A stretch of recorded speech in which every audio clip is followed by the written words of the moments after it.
Companheirada, seguimos, já estamos na conclusão. Estamos aqui com o companheiro Aloysio Bevilacqua. Nesse momento de encerramento, vocês estão vendo, já é de noite, estamos aqui 2 dias inteiros no 4º Seminário de Luta contra o Neoliberalismo, marcando os 16 anos do Jornal Inverta, os 15 anos do Grama aqui no Brasil e o capítulo Brasil da Coordenadora Continental Bolivariana. Companheiro Aloysio Bevilacqua, a importância desse momento. Fala para a companheirada, por favor. Bom, eu queria dizer que culmina todo um trabalho que vem sendo desenvolvido há quase 30 anos do Brasil, de tentativa de reorganização do movimento, dos movimentos sociais, do movimento revolucionário, da luta histórica do nosso povo por libertação. E esse momento de lançamento da coordenadora, ele culmina justamente com a expressão desse momento da América Latina, que é uma expressão de luta, que observamos a cada momento com as transformações que vão ocorrendo no mapa geopolítico da América Latina.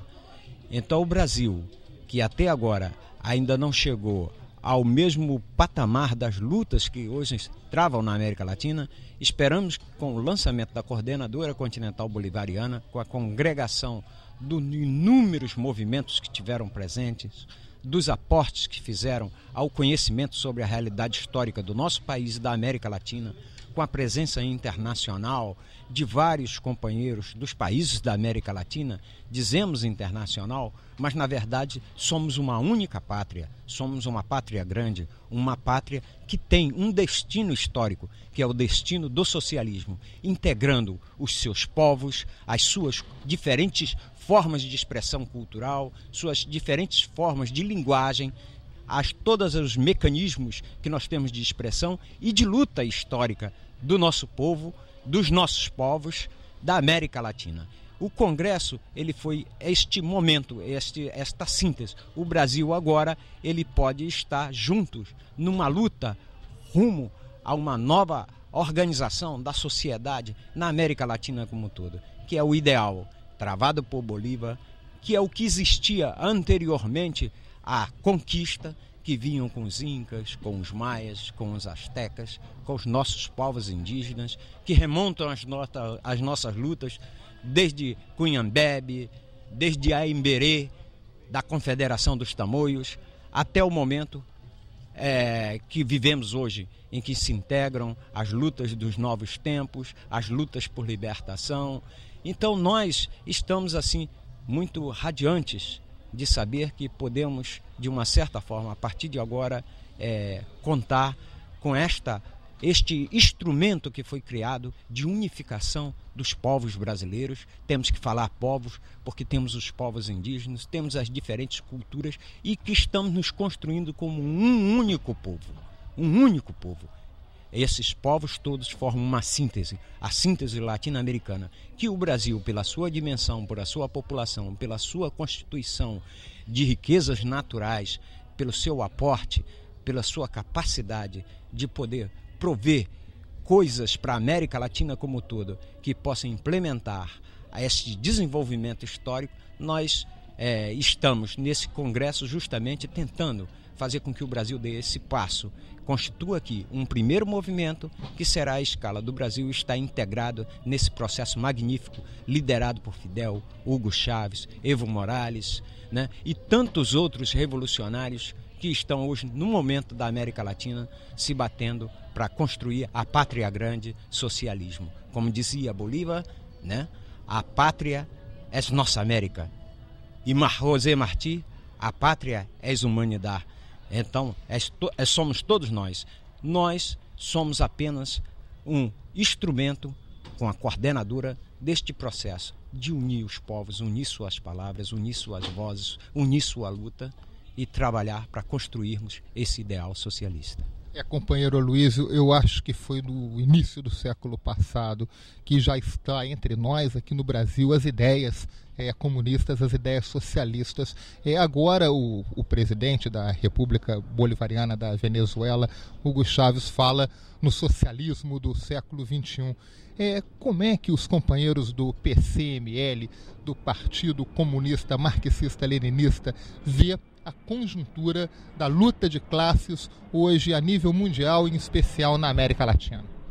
Bom, em primeiro lugar, nós do Partido Comunista Marxista-Leninista, nós vemos que a luta de classes hoje, ela é uma luta que ela tem se desenvolvido sob condições para os povos no mundo, depois do derrubamento da União Soviética, dessa experiência que os povos soviéticos tiveram e que os povos da humanidade acabaram de uma certa forma tirando resultados disso, porque, por exemplo, na Europa, né, muitos trabalhadores tiveram seus salários, veio o estado do bem-estar social, previdência, tudo que a burguesia deu foi com medo de que na Europa acontecesse o mesmo que aconteceu com a União Soviética.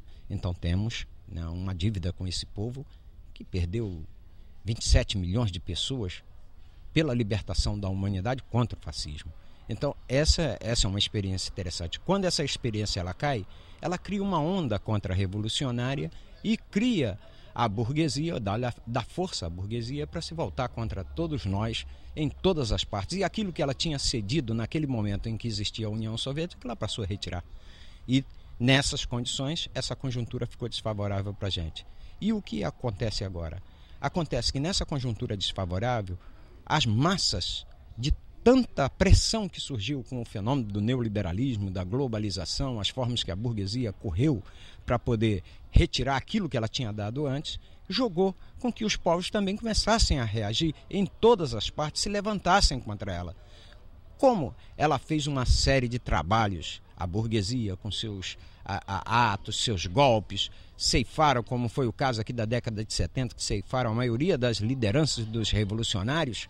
O que acontece? Esses revolucionários que foram acertados pela ditadura, que foram assassinados, torturados, eram na maioria os quadros comunistas, aqueles que se batiam pela independência dos povos, pela liberdade, pela união.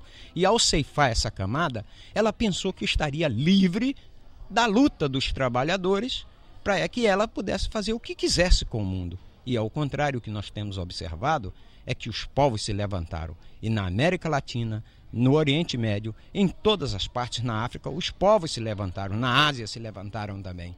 Só que o capitalismo, devido a esse grande momento em que ficou reinando e pôde se expandir, ele também levou ao ápice o sistema e extrapolou o sistema. E aí passou a viver uma crise sem fim. A crise que ameaça a vida no planeta e coloca o modo de produção capitalista como um modo que ameaça a vida do planeta, porque atinge a água, atinge a energia, atinge a biodiversidade, então atinge aos povos de todas as maneiras possíveis. E os povos se levantaram contra isso. E deste momento em diante é que nós conseguimos observar o fenômeno que vem acontecendo. As ideias do socialismo, daqueles primeiros que começaram a se implantar, começaram a colocar, que lutaram, que transformaram, elas continuaram a existir, porque existia a semente no povo, porque é a própria luta e a própria condição que eles viviam. E agora o que nós observamos? Surgindo novas lideranças, um novo cenário em que as pessoas confluem os pensamentos, suas lutas, seus ritos do passado, entrando no socialismo, naquilo que no primeiro momento ele ainda não tinha experiência para poder levar adiante. Então agora o socialismo que surge com muito mais rico, muito mais força, com muito mais consciência dos povos. E é isso que significa ser um partido marxista-leninista. É compreender a cada momento como os povos expressam a sua luta, expressam os seus desejos, os seus anseios, os seus sonhos de realização. E assim que nós nos conformamos, entendendo desta forma que é dessa maneira que não existe outra que não seja a conformação dessas lutas em movimento.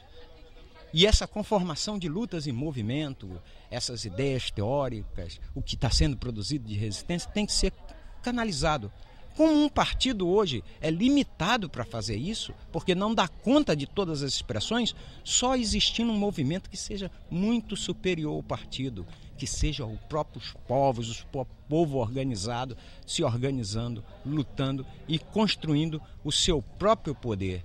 A ideia da coordenadora é a ideia de construção de um poder que venha do povo, das suas raízes, dos seus elementos históricos, com as ideias, claro, do socialismo. Foi isso o que Lenin pregou num dado momento da luta de classes. E hoje, nesse momento, é o que nós pregamos também diante da nova realidade que surge. Pois então, Aloysio, nesse grande processo de luta, estão aí as lições históricas para a classe trabalhadora. Não existe revolução sem teoria revolucionária. Então vamos destacar o papel do jornal, como os companheiros do Inverta sempre destacam, até nesse momento de 16 anos do Inverta e 15 anos do Grama Internacional aqui no Brasil.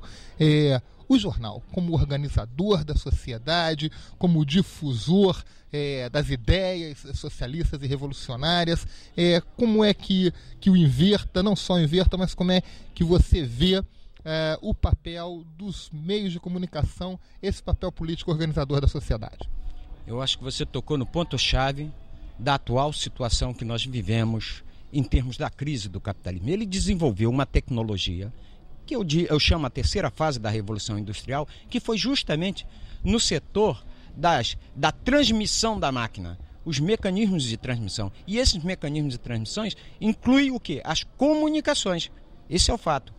O que predomina hoje em termos de informação é esse setor que intermedia as diferentes linguagens, os diferentes pensamentos, as diferentes experiências que existem dos povos em todos os locais. São justamente esses meios que fazem esta relação entre a teoria e a prática, entre o fato e a comunicação, o conhecimento. Esse intermédio, ele exerce um papel estratégico. E foi por isso que Lenin e Marx foram pensadores que adiantaram esse processo antes. Lenin foi o homem que pensou: se nós não conseguimos formar a opinião pública, como podemos liderar seus movimentos? Então, este é o papel. O papel do jornal é essa capacidade que tem de levar a informação, aglutinar a informação, ser um interlocutor direto com o povo, ouvir o povo, organizar essas ideias, estabelecer elementos que levem o povo a cada vez mais a desenvolver a sua luta e crescer. Sem o papel dos jornais, da comunicação revolucionária, eu não chamo alternativa, alguns chamam alternativa, eu chamo revolucionário, porque nós não somos alternativa, nós somos revolucionários, é diferente. E acho que é desta união, deste setor, que nós vamos poder ser elemento de proporção, ter um elemento de propulsão de todo o processo e do movimento revolucionário que começa a se erguer na América Latina. Veja o golpe que fizeram contra o Chaves. Se não fosse a prensa latina divulgar a primeira entrevista que houve com o Chaves, todo mundo ia pensar, porque os meios de comunicação reacionários informavam que o Chaves havia renunciado, quando na verdade ele estava preso, estava encarcerado, incomunicável e não tinha renunciado a absolutamente nada. Mas o que aconteceu? A informação revolucionária, o meio de comunicação revolucionária agiu, prensa latina, e ao agir, houve aquele movimento que chegou à praça, tomou milhares de pessoas, chegando mais de 1 milhão de pessoas na praça exigindo a libertação de Chaves. E Chaves retorna ao poder. Então, hoje não pode se negar que este é um fato. O outro é que para se fazer uma TV comunitária, para se fazer um jornal, é necessário organização, é necessário pensamento, é necessário quadros. Então, daí você ter toda uma dinâmica que possa ajudar a construção de uma organização revolucionária, de um movimento revolucionário, e tendo esse papel de traduzir nesse movimento aquilo que o homem produziu melhor, de que é a teoria para se libertar do jugo que ele vive. Se ele está vivendo sobre o capitalismo, se libertar desse jugo do capitalismo. E se amanhã tivermos problema com qualquer outro sistema, também vamos ter que ter o mesmo papel. Não existe outro papel que não seja esse da comunicação revolucionária. É isso que eu... Luiz, uma última pergunta que eu gostaria de lhe fazer. Você estava falando agora da questão da Venezuela, de quando tentaram dar o golpe midiático. do povo nas ruas. Hoje, aqui, nesse momento do nosso 4º Congresso, nós vimos como as pessoas que estiveram aqui, como somos iguais e como somos diferentes. Somos todos iguais enquanto classe trabalhadora e somos todos diferentes nas nossas variedades, peculiaridades, movimentos e origem. Eu não vou pedir para você fazer uma previsão, mas para você fazer uma projeção. Como é que você vê essa luta aqui no Brasil hoje? Como é que você vê esse tempo político imediato que a gente está vivendo, os rumos para onde as forças em luta estão direcionadas, as perspectivas que você vê no Brasil hoje? Bom, eu vejo agora uma coisa magnífica o que aconteceu aqui. Não é a resposta a tudo, é apenas um caminho. E que caminho? Porque se a gente busca um caminho, é porque não tem um caminho nesse momento. Que caminho existe para nós? Que caminho existe para o povo? O governo Lula é interessante, um governo que vem da classe operária, tem demandas, né? Mas ele não pode cumprir essas demandas, porque o caminho que ele escolheu e a ideologia que ele escolheu, o nível de aliança que ele tem, não permite e não vai permitir. Exigir que ele faça e cumpra essas demandas é besteira. O que vai acontecer é um confronto o tempo todo. E as massas vão continuar se confrontando em relação a isso. Porque ele não pode atender, não podendo atender, tem que cumprir aquilo que o Estado estabelece como norma dessas lutas. E no caso brasileiro é cada vez pior, porque nós estamos regredindo em termos de relação do Estado com os movimentos sociais. Aquilo que a gente conseguiu em 78 com as greves do ABC, hoje, se a gente fizer, está arriscado a todo mundo chegar e dar muita paulada na gente, dizer que estamos boicotando um governo que está salvando o país da ditadura, ou que está tendo perspectiva para o país. Então essa é uma situação difícil, mas que tem aos poucos ensinado aos trabalhadores, ao povo, né, as suas experiências, a dizer que esse não é o caminho. Agora, a unidade para que possa construir esse caminho, aí esse é o nosso desafio, que a coordenadora ela se propõe a ser um instrumento capaz de unificar. E além das organizações partidárias, sem desprezá-las, né? Nós não vamos desprezar os partidos revolucionários e as organizações revolucionárias, mas é preciso que o Partido Revolucionário e a organização revolucionária tenham consciência que sem as massas, o povo organizado, colocando as suas diferenças, colocando as suas demandas, jamais se construirá o caminho da unidade, porque a unidade nasce da diversidade.